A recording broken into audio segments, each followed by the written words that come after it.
សាទដ៏អស្ចារ្យមួយបាទរបស់ខ្មែរនៅលើ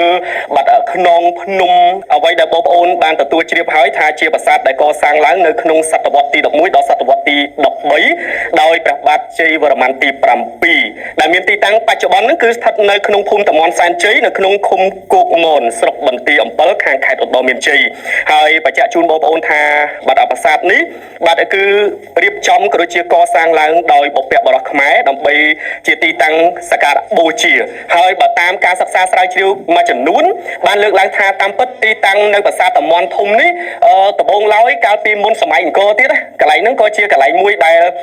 ខ្មែរយើងគោរពបូជាស្រាប់ហើយតាំងពីសម័យចេនឡាមកប៉ុន្តែកាលនោះអត់ទាន់មានប្រាសាទតាមាន់ទេក្រោយមកនៅក្នុងរាជ្យរបស់ព្រះបាទជ័យវរ្ម័នទី7ហ្នឹងក៏ចាប់ផ្ដើមកសាងប្រាសាទតាមាន់បាននៅត្រង់ចំណុចហ្នឹងតែម្ដងប៉ុន្តែតាមពិតទីតាំងហ្នឹងមុននឹងមានប្រាសាទតាមាន់ហ្នឹងក៏ជាទីគោរពបូជារបស់បងប្អូនខ្មែរយើងតាំងបានកសាងនៅលើផែនថ្មធម្មជាតិស្រាប់ដែលមាននៅក្នុងភ្នំហើយទំនងប្រហែលជាការដាប់ថ្មដើម្បីយកមកកសាងប្រាសាទតាមាន់នេះស្លាកស្នាមគឺសុទ្ធសឹងតែជាដាននៃឧបករណ៍ដែកស្បែកហើយដែលដូនតាខ្មែរសុទ្ធសឹងតែជាក្បាច់ផ្កាក្បាច់អីដែលដូនតាខ្មែរលោកបានដាប់ឆ្លាក់